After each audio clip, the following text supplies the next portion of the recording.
আমি কি রুগীটার শারীরিকভাবে দেখব না সাংসারিকভাবে অবস্থান দেখব বলেন তো? মানে দুটোই দেখেন একটু কষ্ট করে। এখানে যে রুগীটা দেখা যাচ্ছে, রুগীটা শারীরিকভাবেও সমস্যা আছে, সাংসারিকভাবেও সমস্যা আছে। কথা কি বোঝা গেছে? জি জি। এখানে যে শারীরিকভাবে যে সমস্যাগুলো দেখতেছি, বিশেষ করে তার মনের ভিতরে অস্থিরতা, কোথায় গেলে ভালো লাগবে, কোথায় গেলে ভালো লাগবে না, সবসময় মন ছটফট করে। জি। এক সময় একটা কথা বললে, একজন একটা ভালো কথা বললেও ভালো লাগে না। কথা বোঝা গেছে? জি। হুটহাট স্বামী স্ত্রীর ভিতরে যে মিল মহব্বত কিন্তু কমে গেছে। এই স্বামী যদি একটা ভালো কথা কও ভালো লাগে না, আবার স্ত্রী যদি একটা ভালো স্বামী ভালো লাগে না। বোঝা গেছে? এখানে স্বামী স্ত্রীর ভিতরে কিন্তু বিচ্ছেদের কাজ দেখতে পাচ্ছি। দুইজনের ভিতরে বিচ্ছেদ, অর্থাৎ দুইজনের ভিতরে স্বামী স্ত্রীর বন্ধন কর্তনের কাজ করা হয়েছে। কথা কি বোঝা গেছে? জি। এখানে যে শারীরিকভাবে আরও যে সমস্যাগুলো দেখা যাচ্ছে, বিশেষ করে মাথায় কোনো সমস্যা হয়, জি বুকে পিঠে চাপ হয়, জি। জি এগুলো কিন্তু আস্তে আস্তে সমস্যাগুলো বাড়তে থাকবে। এই কাজটা সাংসারিকভাবে যে সৃষ্টি করেছে, সংসারের ভিতরে কিন্তু 2 টাকা কামাই করলে 4 টাকা ব্যয় হয়ে যাচ্ছে। জি। টাকা পয়সা যদি দেখা যায় যে কিছু জোগাড় করতেছে 10,000 টাকা একটা কাজ, সেই টাকা দিয়ে অন্য কাজ করা লাগে, আসল টার্গেট পূরণ হয় না। কথা কি বোঝা গেছে?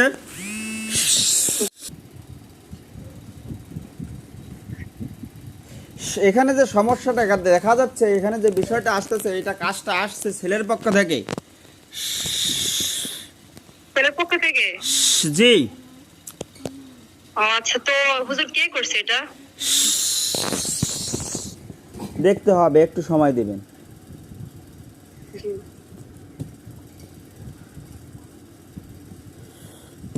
এখানে একটা মেয়ের ছায়া দেখা যাচ্ছে, আর একটা যে কবিরাজ, এই কবিরাজটা পুরুষ, একটা মহিলা একটা পুরুষের কিন্তু ছায়া দেখা যাচ্ছে। মানে বয়স্ক নাকি বয়স্ক নাকি এমনিতে যুবক? বয়স কেমন হবে?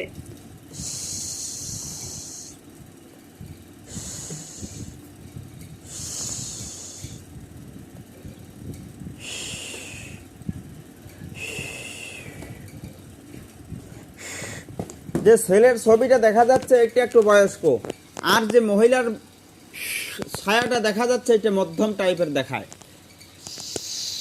মধ্যম টাইপের মানে সুন্দর নাকি কালো?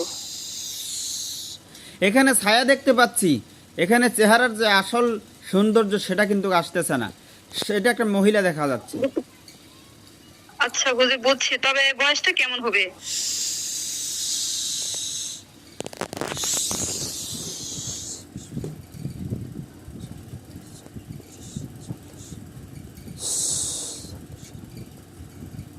এখানে বয়সটা 40-এর আগে পরে দেখাচ্ছে। ও আচ্ছা, তো হুজুর মানে ধরেন নামটা কি বলা যাবে? না, আমরা শত্রুর নাম বলি না। হুজুর নাম বললে একটু ভালো হয়, সতর্ক থাকার জন্য আর কি। সতর্ক, কানার মনে জানা আছে কার শত্রুকে, আপনারা সতর্ক থাকবেন। এখানে শুধু ছায়া আসে, পুরুষ না মহিলা সেটা আসে, কিন্তু এখানে আমরা নাম নিয়ে আসছি না। দ্রুত বলবেন, আমি চলে যাব। ও আচ্ছা, ঠিক আছে হুজুর। ছেলের মানে কি, ছেলের কি কি কি সমস্যা আছে একটু বলেন, ছেলেরটা বেশি একটু দেখেন। ছেলেটার ভিতরে কাজ করা আছে, ছেলের ভিতরে 2টা কাজ দেখা যাচ্ছে। একটা হলো বশীকরণ কাজ, একটা হলো বিচ্ছেদের কাজ। এই ছেলেটাকে বশ করার জন্য একটা কাজ করা হয়েছে, যার কারণে সে কারো বাধ্য মতো চলতেছে। দ্বিতীয়ত কথা হলো এই ছেলেটাকে আর এই ছেলে আর এই যে মেয়েটা, অর্থাৎ তাদের ভিতরে কিন্তু বিচ্ছেদের কাজ করা আছে, যার কারণে তাদের ভিতরে সম্পর্কের ভিতরে ফাটল সৃষ্টি হয়। যে কোনো বিষয় নিয়ে কিন্তু ঝগড়া কাজিয়া লাগে, বিষয়টা আস্তে আস্তে গড়াচ্ছে কিন্তু বেশির দিকে। আর কিছু বলবেন?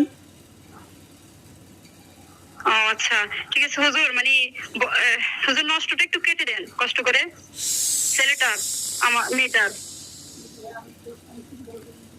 স্বামী স্ত্রীর জনের। এখানে যে কাজটা করা আছে, এই কাজটা কিন্তু জিনের মাধ্যমে করা আছে, জিনকে চালান দিয়ে কাজটা করা আছে, যার কারণে এখন যদি আমি কেটে দেই, এখন যদিও সে একটু আরাম পায়, কিন্তু পরক্ষণে এই সমস্যাগুলো কিন্তু আবার দেখা দিবে। কথা কি বোঝা গেছে? জিনগুলোকে দূর করে যদি সেই চালানগুলো কাটান দেওয়া যায়, তবেই কিন্তু পরিপূর্ণ সুস্থতার দিকে আসবে। বুঝছি হুজুর, তবে মানে এটা কিভাবে পরিপূর্ণ সমাধা পাওয়া যায়? এটা জিনগুলোকে ধরতে হবে, ধরার পরে তারপরে তারা যে বানজাদুগুলো করেছে, বশীকরণ বিচ্ছেদ যে যাই করেছে না কেন, এটা কাটানি দিতে হবে। এটা যদি এমনিতে কাটানি হয় আলহামদুলিল্লাহ, অন্যথায় তাদের ছবির উপরে, ছায়ার উপরে, ছবির উপরে কাজ করে তাদের বানজাদুগুলো কেটে দিতে হবে। তেল পরা, পানি পরা এবং কোরআনের আয়াত যেগুলো দেওয়া হবে এগুলো কিন্তু ইউজ করাতে হবে। বুঝছি। তো হুজুর আপনি কাজটা একটু চালিয়ে যান যেভাবে ভালো হয়।